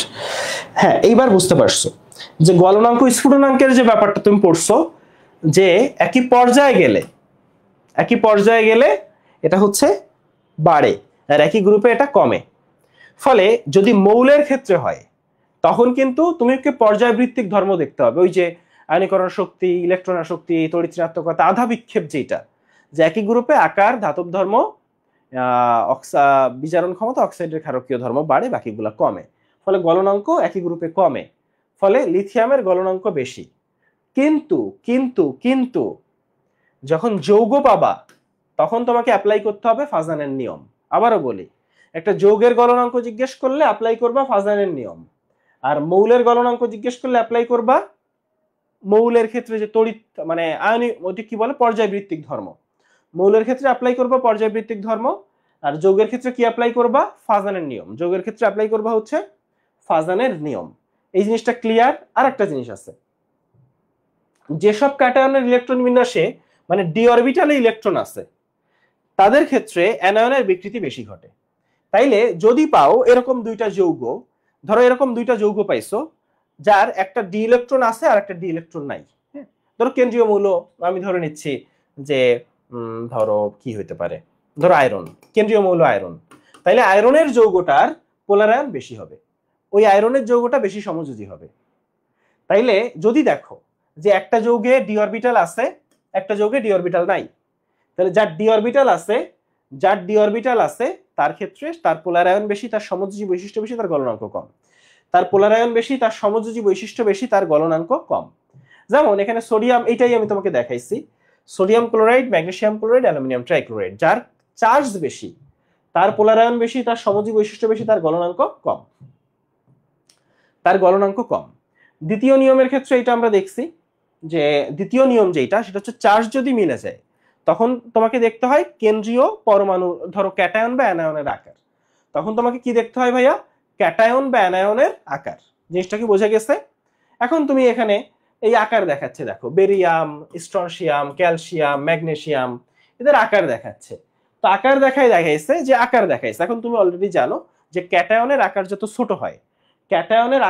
ছোট হয়, তার পোলারায়ন তত বেশি হয়, তার সমযোজী বৈশিষ্ট্য তত বেশি হয়, তার গলনাঙ্ক তত কম মানে হ্রাস পায়, তার গলনাঙ্ক তত হ্রাস পায়। দেখো এই যে বেরিয়ামের ক্ষেত্রে এর আকার বড়, স্ট্রনশিয়ামের আকার ছোট। তাহলে যার আকার বেশি, তাহলে জিনিসটা কি বোঝা গেছে? তাহলে ওইভাবে আমাদের গলনাঙ্কটা চেঞ্জ হচ্ছে। আচ্ছা, তাহলে ঠিক এখানে একটু খেয়াল করো, same way sodium fluoride, chloride, bromide, iodide, এখানে sodium fluoride, chloride, bromide, iodide, এদের ক্ষেত্রে হচ্ছে এদের আয়নিক ধর্মের হ্রাস পাচ্ছে। আয়নিক ধর্ম যদি হ্রাস পায় সমযোজী বৈশিষ্ট্য বৃদ্ধি পায়, অর্থাৎ পোলারায়ন এর বেশি। এর পোলারায়ন বেশি কেন ভাইয়া? দেখো এই সোডিয়াম ফ্লোরাইডের পোলারায়ন বেশি সোডিয়াম ক্লোরাইডের থেকে, কারণ এখানে ফ্লোরিন যে তার অ্যানায়ন যেটা, দেখো এখানে সবগুলা কিন্তু সোডিয়াম, ফলে তোমার আকৃতি দেখতে হবে অ্যানায়নের। কি দেখতে হবে ভাইয়া? অ্যানায়নের আকৃতি। তোমার আকৃতি দেখতে হবে এরকম, দেখো sodium fluoride, sodium chloride, sodium bromide, sodium iodide. এখানে তোমাকে কি দেখতে হবে ভাইয়া? অ্যানায়নের আকৃতি। তুমি একটু আঁকো অ্যানায়নের আকৃতিগুলো, দেখো fluoride, bromide, chloride, bromide, iodide. এখন এখানে বলো যে কোন অ্যানায়নের আকৃতি বড়? সোডিয়াম আয়োডাইডের আকৃতি বড় না? এই আয়োডিনের আকৃতি বড়, তাই এ হচ্ছে এর পোলারায়ন বেশি, সমযোজী বৈশিষ্ট্য বেশি, এর গলনাঙ্ক কম। তাইলে গলনাঙ্ক কিভাবে কমবে? এভাবে কমবে, সোডিয়াম ফ্লোরাইডের গলনাঙ্ক সবচেয়ে বেশি, তারপর ক্লোরাইড, তারপর ব্রোমাইড, তারপর আয়োডাইড, মানে এভাবে গলনাঙ্ক কমতে থাকবে। বা সমযোজী বৈশিষ্ট্যের বৃদ্ধি ক্রম দেখো, সোডিয়াম আয়োডাইডের সমযোজী বৈশিষ্ট্য বেশি, ওই যে বললাম যে এই সোডিয়াম আয়োডাইডের পোলারায়ন বেশি, সমযোজী বৈশিষ্ট্য বেশি, গলনাঙ্ক কম। জিনিসটা কি বোঝা গেছে? ফলে সমযোজী বৈশিষ্ট্যের যে বৃদ্ধিক্রম, আয়নিক ধর্মের যে হ্রাসক্রম, সেইটা হচ্ছে টোটাল উল্টা, আয়নিক ধর্মের হ্রাসক্রম। অর্থাৎ সোজা বাংলায় যার সমযোজী বৈশিষ্ট্য বেশি তার আয়নিক ধর্ম কম, যার সমযোজী বৈশিষ্ট্য বেশি তার আয়নিক ধর্ম কম, তার আয়নিক ধর্ম হচ্ছে কম। ফলে খেয়াল করো এই যে সোডিয়াম আয়োডাইডের আয়নিক ধর্ম সবচেয়ে কম হ্রাস পাইছে, কারণ আয়নিক ধর্ম কম, আয়নিক ধর্মের হ্রাস সবচেয়ে কম পাইছে। ওকে, তাহলে এটা বোঝা গেছে? সবাই একটু বলেন এটা বোঝা গেছে কিনা, সবাই একটু বলেন এই জায়গা বোঝা গেছে কিনা। আচ্ছা, এখন এখানে দ্রবণীয়তার হিসাব আসছে, ধরেন silver fluoride, silver chloride, silver bromide, silver iodide, দ্রবণীয়তার হিসাব আসছে। তবে দ্রবণীয়তার হিসাবে কিছু ব্যতিক্রম দেখা যায়। দ্রবণীয়তার হিসাবেও তাই, যে আপনি বুঝেন যে যে যত বেশি আয়নিক সে তত বেশি দ্রবণীয় না? বলেন, যে যত বেশি আয়নিক সে তত বেশি দ্রবণীয়। আর যার সমযোজী বৈশিষ্ট্য যত বেশি, ধরেন আমি ফাজানের নিয়মে কি বের করি, কার সমযোজী বৈশিষ্ট্য কত বেশি, সমযোজী বৈশিষ্ট্য বেশি হলে তার পানিতে দ্রবণীয়তা কম, তার পানিতে দ্রবণীয়তা কম। তাহলে এখানে দেখাচ্ছে যে এই যে সিলভারের 4টা যৌগ, silver fluoride, silver chloride, silver bromide, silver iodide. এখন দেখাচ্ছে যে এই যে সিলভার আয়োডাইড, এখানে কিন্তু এর সমযোজী বৈশিষ্ট্য বেশি, এর পোলারায়ন বেশি, তাই এর আয়নিক বৈশিষ্ট্য কম, এর আয়নিক বৈশিষ্ট্য কম। তাই এই সিলভার আয়োডাইড পানিতে সবচেয়ে কম দ্রবণীয় হবে, সিলভার ফ্লোরাইড পানিতে সবচেয়ে বেশি দ্রবণীয় হবে। জিনিসটা কি বোঝা গেছে? সিলভার ফ্লোরাইড বেশি দ্রবণীয় হবে, সিলভার আয়োডাইড কম দ্রবণীয় হবে। তবে এই যে দ্রবণীয়তার ক্ষেত্রে কিছু আসলে ব্যতিক্রম আছে, দ্রবণীয়তার ক্ষেত্রে কিছু ব্যতিক্রম আছে। যেমন জিনিসটা খেয়াল করো, আমি যদি এভাবে দেখাই, বিরিয়ানি মোগলাই কাবাব সরিয়ে, মনে আছে কবিতা? তো ধরো barium sulphate, magnesium sulphate, calcium sulphate, strontium sulphate, একই গ্রুপের মৌল এরা। ফলে এদের সবার চার্জ কিন্তু +2 +2 +2 +2, আবার এদের -2 -2 -2 -2। ফলে আমার কি দেখতে হবে বলতো? বেরিলিয়াম, ম্যাগনেসিয়াম, ক্যালসিয়াম, স্ট্রনশিয়ামের ক্ষেত্রে আমার কি দেখতে হবে? আমার আকৃতি দেখতে হবে। তাইলে কার ক্যাটায়ন ছোট? বেরিলিয়াম ছোট, বেরিলিয়াম ছোট। তাইলে যার ক্যাটায়ন ছোট তার পোলারায়ন বেশি, তার সমযোজী বৈশিষ্ট্য বেশি, তার গলনাঙ্ক কম, তাই তো? তার গলনাঙ্ক কম। এবং মনে রাখবা, যার সমযোজী বৈশিষ্ট্য বেশি তার দ্রবণীয়তাও কম, দ্রবণীয়তাও কম হওয়ার কথা, তার দ্রবণীয়তা কম হওয়ার কথা। কিন্তু এখানে একটা ব্যতিক্রম আছে, এইটা ব্যতিক্রম, যার জন্য এটা উল্টা। এটা দ্রবণীয়তা কম হওয়ার কথা, কিন্তু এই 4টার মধ্যে বেরিয়াম সালফেট সবচেয়ে বেশি দ্রবণীয়, সবচেয়ে বেশি দ্রবণীয়। এটা হচ্ছে ব্যতিক্রম, ঠিক আছে? তাহলে এরকম অনেক ব্যতিক্রম আছে যেগুলো আমরা আসলে গুণগত রসায়নের পড়াইগুলো, গুণগত রসায়ন এগুলো আমরা শিখবো। তবে এটা একটু খেয়াল করবেন, এটা হচ্ছে ব্যতিক্রম, এটা হচ্ছে একটা ব্যতিক্রম। তাহলে আমরা ফাজানের নিয়মটা, আমাদের কাছে কনসেপ্টটা ক্লিয়ার হয়েছে কিনা একটু বলো। ফাজানের নিয়মের কনসেপ্টটা ক্লিয়ার হয়েছে কিনা? ফাজানের নিয়মে আমরা দেখব যে একটা আয়নিক যৌগের সমযোজী বৈশিষ্ট্য কত বেশি, মানে সোজা বাংলায় তার পোলারায়ন বেশি হইলে সমযোজী বৈশিষ্ট্য বেশি হবে, তার গলনাঙ্ক বা দ্রবণীয়তা কম হবে। আচ্ছা, এখানে আমরা প্রথমে দেখব যে যে 4টা যৌগ দিছে, যৌগের ক্ষেত্রে আমরা ফাজানের নিয়মটা অ্যাপ্লাই করব। আর মৌল হইলে কি অ্যাপ্লাই করব বলো? পর্যায়ভিত্তিক ধর্ম। যৌগের ক্ষেত্রে হচ্ছে ফাজানের নিয়ম অ্যাপ্লাই করব, আর মৌল যখন আমরা পড়ব তখন আমরা অ্যাপ্লাই করব হচ্ছে পর্যায়ভিত্তিক ধর্ম। ফলে প্রথমে আমরা দেখব চার্জ, চার্জ বেশি হইলে তার পোলারায়ন বেশি বা সমযোজী বৈশিষ্ট্য বেশি। 2 নম্বরে যদি দেখি যে সবার চার্জ সেম, তখন আমরা বের করব হচ্ছে ক্যাটায়ন, যদি 4টা ক্যাটায়ন ডিফারেন্ট হয় তখন দেখব কোন ক্যাটায়নটা ছোট। আর যদি দেখি সবগুলা ক্যাটায়ন একই, অ্যানায়নগুলো ডিফারেন্ট, তখন দেখব কোন অ্যানায়নটা বড়।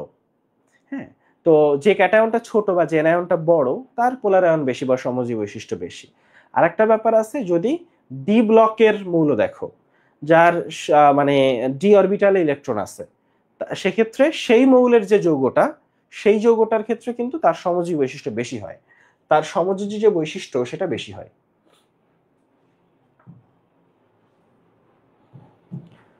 আচ্ছা, এখানে আরেকটা জিনিস আছে, এটা একটু খেয়াল করো। ধরো ব্যাপারটা এরকম, silver fluoride, chloride, bromide, iodide. তো এদের মধ্যে তুমি আমাকে বলো তো কোনটার পোলারায়ন বেশি, কোনটার পোলারায়ন বেশি? এখানে ফ্লোরিন, ক্লোরিন, ব্রোমিন, আয়োডিন। এখন তুমি জানো এই যে ফ্লোরিন, এই যে ক্লোরিন, এটা ব্রোমিন, তারপর আয়োডিন। এখানে এখানে সবচেয়ে এই যে আয়োডাইড, এর আকৃতি সবচেয়ে বড়, অ্যানায়নের আকার সবচেয়ে বড়।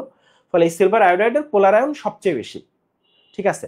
মনে রাখবা তাহলে পোলারায়নের ক্রমটা হচ্ছে এরকম, এটা থেকে এটার বেশি, এটা থেকে এটার বেশি।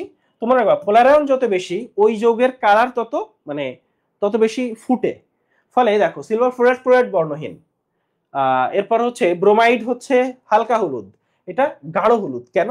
যত বেশি পোলারায়ন হয়েছে তত কালারটা মানে কালারফুল হয়েছে, ঠিক আছে? যত বেশি হয়েছে তত বেশি কালারাইত হয়েছে, মানে পোলারিত অবস্থায় বর্ণটা বেশি ভালো হয়, বর্ণটা বেশি ভালো বোঝা যায়। আচ্ছা, ঠিক একইভাবে সিলভার ক্লোরাইড, এই যে মার্কিউরাস ক্লোরাইড, মার্কিউরাস আয়োডাইড, এইগুলার ক্ষেত্রেও একই ঘটনা ঘটছে কালারের ক্ষেত্রে। আচ্ছা, মৌলের কর্ণ সম্পর্ক নামে একটা টার্ম আছে। এখন আমরা একটু মৌলের যে কর্ণ সম্পর্ক সেইটা দেখি। তো তুমি একটু পর্যায় সারণীটা খুললেই দেখবা যে লিথিয়াম আর ম্যাগনেসিয়াম কোনাকুনি, দেখবা যে পর্যায় সারণীতে লিথিয়াম আর ম্যাগনেসিয়াম কোনাকুনি আছে, বেরিলিয়াম অ্যালুমিনিয়াম কোনাকুনি আছে, বোরন সিলিকন কোনাকুনি আছে। আর যখনই দেখবা যে দুইটা মৌল এরকম কোনাকুনি আছে, এটা দেখা যায় হচ্ছে এই যে দেখো দ্বিতীয় পর্যায়ভুক্ত গ্রুপ 1 এর মৌলের সাথে তৃতীয় পর্যায়ভুক্ত গ্রুপ 2 এর মৌল। তাহলে এই যে পর্যায় সারণীর দ্বিতীয় পর্যায়ভুক্ত মৌলের কিছু মৌলের ক্ষেত্রে তৃতীয় পর্যায়ভুক্ত মৌলের কোনাকুনি মৌলের সাথে দ্বিতীয় পর্যায় এবং তৃতীয় পর্যায়ের ক্ষেত্রে আর কি এদের কোনাকুনি মৌলের ক্ষেত্রে কর্ণ সম্পর্ক দেখা যায়। তো কর্ণ সম্পর্ক জিনিসটা কি? এদের আয়নিক বৈশিষ্ট্য একটা মিল দেখা যায়। যেমন লিথিয়াম ম্যাগনেসিয়ামের ক্ষেত্রে একটু খেয়াল করো, এটা হচ্ছে 0.068 0.078। হ্যাঁ, এই যে বেরিলিয়াম অ্যালুমিনিয়ামের ক্ষেত্রে দেখো 0.034 0.050। আয়নীকরণ শক্তির ক্ষেত্রে আয়নীকরণ শক্তিটা কাছাকাছি হয়, তাদের ঋণাত্মকতাটা কাছাকাছি হয়, তাদের পোলারায়ন ক্ষমতা কাছাকাছি হয়, আণবিক চার্জের ঘনত্বটা কাছাকাছি হয়। তাহলে এই কর্ণ সম্পর্কের ক্ষেত্রে তাদের এই বৈশিষ্ট্যগুলা খুব কাছাকাছি হয়। তাহলে এবং ওই বৈশিষ্ট্যগুলা কি ওইটা একটু জানবা। হ্যাঁ, যেমন এখানে একটা ব্যাপার আছে, এগুলা যদিও মানে ইসের পড়া, যেমন ধরো 3টা কার্বনেট আছে, তো 3টা কার্বনেটের তাপ বিভাজন যে মাত্রা সেটা দেখাচ্ছে। তারপরে একটু চলে আসো, আমাদের আসলে শেষ হয়ে গেছে এই যে জায়গা, এই জায়গাটা একটু চলে আসো, আমরা একটু বন্ডিং আর নন বন্ডিং বল দেখি। বন্ডিং আর নন বন্ডিং বল মানে কি? ধরো আয়নিক বন্ধন, সমযোজী বন্ধন আর ধাতব বন্ধন, এই তিনটা কিন্তু বন্ডিং, মানে এখানে বন্ধন তৈরি হয়। আর বাকি এই যে ion dipole, hydrogen dipole, dipole এটা কিন্তু আমরা শিখে আসছি, তাই না? বলো, শিখছি না? ডাইপোল আবিষ্ট ডাইপোল কার মধ্যে হয়? লন্ডন বল কার মধ্যে হয়? হাইড্রোজেন বন্ধন কার মধ্যে হয়? যে হাইড্রোজেনের সাথে ফন যুক্ত হইলে। আয়ন ডাইপোল কার মধ্যে হয়? এটা আমরা শিখছি কিনা বলো? এটা আমরা শিখছি। কোন যৌগগুলোর মধ্যে হইতে পারে সেটা আমরা দেখে আসছি। এখন তোমাকে আর দেখতে হবে শক্তির মাত্রা। আচ্ছা, শক্তির মাত্রার ক্ষেত্রে আয়নিক আর হচ্ছে আল্লাহ, দেখো আয়নিক আর সমযোজীর ক্ষেত্রে তুমি দেখবা এই তিনটা দেখবা। আর এগুলার ক্ষেত্রে একটু খেয়াল করো, সবচেয়ে কম কার 1 আছে, 1 পর্যন্ত নেমে আসে হচ্ছে লন্ডন বলে। ফার্স্টে দুর্বল বল হচ্ছে লন্ডন বল। দেখো ডাইপোল ডাইপোল সর্বোচ্চ মান 4 কিন্তু সর্বনিম্ন 3 আর এর সর্বনিম্ন 1, ফলে সবচেয়ে দুর্বল বল কিন্তু লন্ডন বল। ফলে কার বন্ধন শক্তি কতটুকু বা শক্তির মাত্রা, বন্ধন তো হয় না এদের, শক্তির মাত্রা কতটুকু সেটা একটু জানবা। শক্তির মাত্রা কতটুকু সেটা একটু আমরা জানবো। এখন এখানে স্থায়ী ডাইপোল আছে, অস্থায়ী ডাইপোল আছে। তো স্থায়ী ডাইপোলার হচ্ছে HCl, পানি, অ্যামোনিয়া, যাদের ক্ষেত্রে এদের মানে ইলেকট্রোনেগেটিভিটি ডিফারেন্স অনেক বেশি, যাদের ক্ষেত্রে ইলেকট্রোনেগেটিভিটির ডিফারেন্স অনেক বেশি। আচ্ছা, ঠিক আছে। হাইড্রোজেন বন্ধনটা আমরা বুঝছি একটু, হাইড্রোজেন বন্ধনটা আমরা বুঝছি। তারপর আমরা চলে যাব হচ্ছে, আমি আবারও বলি এটা কিন্তু আমি ফিউচারে একটা ক্লাসের সুযোগ পাইলে, যেহেতু আমাকে 9:30টার ভিতর শেষ করতে হবে, আমার আসলে টাইম শেষ হয়ে গেছে, ঠিক আছে? 9:28 বাজে। সো আমি আসলে আজকে শেষ পুরোপুরি যে করতে পারছি এমন না, কিন্তু যেখান থেকে প্রশ্ন আসে সেগুলো শেষ করছি। যেমন এখানে বলা আছে বরফ পানিতে ভাসে কেন? কারণ বরফের যে গঠন তুমি একটু খেয়াল করলেই দেখবে এটা বরফের গঠন। দেখছো হাইড্রোজেন অক্সিজেন এভাবে যুক্ত যে মাঝখানে ফাঁকা জায়গা থাকে, আর ফাঁকা জায়গায় বাতাস থাকে। বাতাস যেহেতু পানির তুলনায় হালকা, ফলে বরফের যে কেলাস তার মধ্যে বাতাস ভরা থাকে, এই জন্য জিনিসটা হালকা হয় এবং ভাসে। তো পানির গঠনে কোনো ফাঁকা জায়গা নাই, কিন্তু বরফের গঠনে ফাঁকা জায়গা আছে, এই তথ্যটা। এরপরে হচ্ছে এখানে যে আয়নগুলো আছে একটু দেখাই যাই। এখানে হচ্ছে আস ইক মানে +2 হইলে দেখো আস, +3 হইলে ইক, এই জায়গাগুলা, ফলে আয়নগুলোর নামগুলো যেন প্যাচ না লাগে। তারপর হচ্ছে আমরা দেখব নামকরণ, লাস্টে হচ্ছে শুধুমাত্র নামকরণ। তো নামকরণের ক্ষেত্রে সংক্ষেপে যদি বলি, সেটা হচ্ছে একটু খেয়াল করো, যদি নামের সাথে হাইপো মানে হচ্ছে কম, মনে থাকবে হাইপো মানে হচ্ছে কম, ক্লিয়ার? হাইপার মানে বেশি, হাইপো মানে কম। আর আস, নামের সাথে যদি হাইপো আর আস দেখো তাইলে বুঝবা যে এখানে জারণ মান সবচেয়ে কম, কারণ হাইপো মানেও কম, আস মানেও কম। এখন দেখো এটা হচ্ছে ওইখানে ছিল হাইপো আর আস দুইটাই, এরপরে যদি দেখো শুধু আস তাইলে হাইপো আসের থেকে বেশি জারণ মান। আচ্ছা, আর যদি দেখো ইক, আসের থেকে ইক এক ধাপ বেশি। আর যদি দেখো পার, পার মানে হচ্ছে সবচেয়ে বেশি, পার মানে হচ্ছে সবচেয়ে বেশি, মনে থাকবে। তাহলে পার ইক এগুলো থাকলে সবচেয়ে বেশি, তাহলে যে পার ক্লোরিক, তাইলে হাইপো মানে কম, আস মানে কম। তাহলে হাইপো আসের পরে হচ্ছে আস, তারপরে ইক, তারপর হচ্ছে পার ইক। ধরো কোলনের জারণ মান হয় +1 +3 +5 +7, ফলে কোলনের জারণ মান +1 হইলে সেই অ্যাসিডটা হচ্ছে হাইপো আস অ্যাসিড, যদি +3 হয় আস অ্যাসিড, +5 হয় ইক অ্যাসিড, +7 হয় পার ইক অ্যাসিড, ধরো পার ক্লোরিক অ্যাসিড, পার ব্রোমিক অ্যাসিড, এরকম।